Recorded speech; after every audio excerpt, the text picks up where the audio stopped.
आपके पास कोई सा भी आईफ़ोन है, अगर आपका जो ईयरबड है या फिर एयरपॉड बोल लो, तो इसमें अगर एक सिंगल ईयरबड में आपकी वॉइस नहीं आ रही है या कम आ रही है बहुत, तो इसको आप कैसे फ़िक्स कर सकते हैं?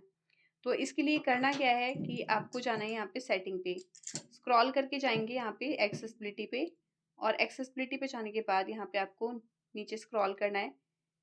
आपको ऑडियो एंड विजुअल के ऑप्शन पे क्लिक करना है, स्क्रॉल करेंगे। यहाँ पे ये ना लेफ्ट वाले में कम आ रहा था वॉइस, तो इसको हम बैलेंस कर देंगे। ये आपका इस पॉइंट पे होना चाहिए 0 0 पे, तो बैलेंस हो के आएगा।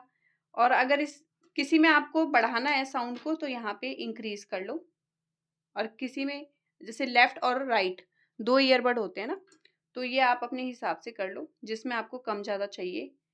और ये होता इसलिए है कि कई लोगों के कान खराब होते हैं, उनको कम सुनाई देता है, तो वो यहाँ से आके सेटिंग कर लेंगे ना, तो उनको प्रॉपर एक साउंड आएगा। और नॉर्मल लोगों के लिए मैं आपको रेकमेंड करती हूँ कि यहाँ पे 0 0 पे कर देंगे।